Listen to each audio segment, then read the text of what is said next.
Servicios informativos. Sin restarle ni un solo gramo de importancia al enorme peso de la política internacional, da un poco la impresión de que el gobierno de Pedro Sánchez anda aprovechando la agenda externa para que no se hable tanto de la interna, que es bastante más comprometedora. Situar en la opinión pública como debates prioritarios suposiciones o especulaciones que ahora mismo, a día de hoy, son meras hipótesis. Hombre, hay que reconocer que es una estrategia tan vieja como desde luego efectiva. Porque mandar tropas a Ucrania en el caso de que haya un proceso de paz, o a Groenlandia en el caso de que fuera necesario, no pasa de ser una mera toma de posición sobre, evidentemente, que es una conjetura.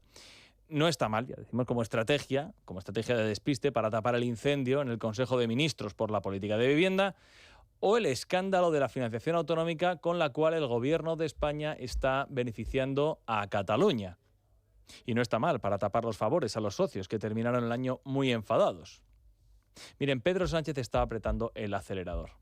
Los independentistas catalanes estaban muy disgustados a finales de año. Y Pedro Sánchez le preguntó a Junqueras: Oriol, ¿qué se te ofrece? Y ahí están los 4.700 millones de euros extra con la financiación autonómica, con la que se destruye el principio constitucional de solidaridad interterritorial. Es algo que es muy sencillo de entender. Las comunidades autónomas más ricas son las que más aportan y las más pobres, como no pueden aportar tanto, son las que más reciben. Es así como todos los ciudadanos se garantizan tener la opción, la posibilidad de disponer de mejores servicios públicos a pesar de que en las autonomías donde viven no se genere tanto. Es así de sencillo. Bueno, pues este principio, que es esencial y que está constitucionalmente aceptado y contemplado, el gobierno de España se lo está pasando, lo está pasando por encima, lo está apisonando.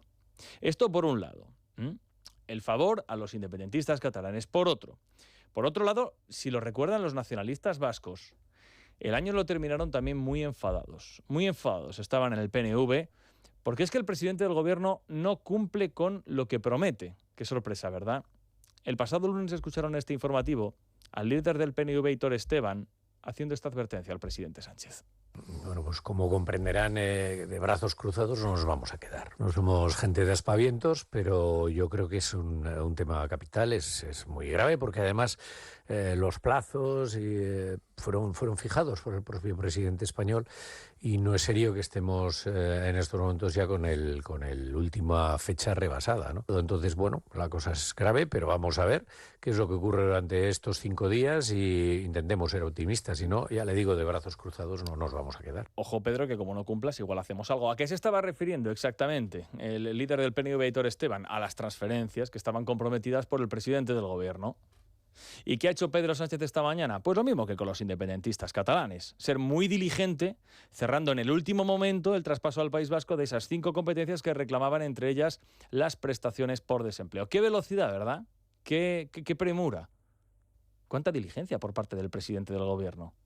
Es una lástima que ninguno de los socios le haya exigido a Pedro Sánchez que cumpla con su promesa de construir las miles de viviendas que también prometió, porque estas también las prometió.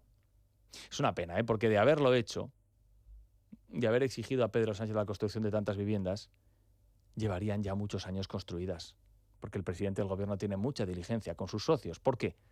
Pues porque los socios son los que le sostienen en el Palacio de la Moncloa y esto es lo único que le importa.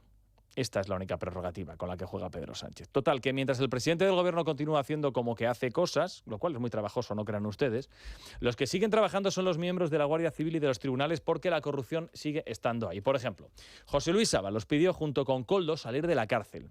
Hoy el Tribunal Supremo tenía que decidir. Y lo que a tenor bueno, todavía no tenemos decisión, pero vamos, sería una sorpresa que no le dijeran a José Luis Ábalos que se peine. Que se peine, pero dentro de la celda de donde no va a salir hasta que comience el juicio dentro de mes y medio. Y donde va a permanecer seguramente, a menos que haya sorpresa, hasta que haya concluido esta vista, porque la condena es prácticamente segura. Mejor hablar de Groenlandia que de todo esto, ¿verdad? Claro, porque hablas de Venezuela o de otros asuntos. Luego enseguida escucharemos, por ejemplo, a Álvarez hablando de la dictadura bolivariana. Y claro, hablas de Venezuela y a lo mejor pues te sale el hijo de Ábalos diciendo cosas como las que dijo anoche en Telecinco, bastante graves, por cierto, de Zapatero. Zapatero es el presidente en la sombra y es quien dirige realmente la posición en el orden mundial de este país. Es el responsable del rescate de Plus Ultra. Zapatero lo dirige todo. Lo dirige todo y es el responsable también de muchas cosas. Se ha hablado mucho de José Luis Rodríguez Zapatero esta mañana en el Congreso de los Diputados, de la actuación de José Luis Rodríguez Zapatero para con los presos que están saliendo de las cárceles y a los cuales el expresidente del gobierno les exige un pacto de silencio. Si quieres salir, no cuentes todo lo que has tenido que vivir dentro, no solamente dentro de Venezuela, que por supuesto también, sino dentro de prisión. Esto es lo que anda exigiendo José Luis Rodríguez Zapatero y lo que han contado numerosos presos venezolanos.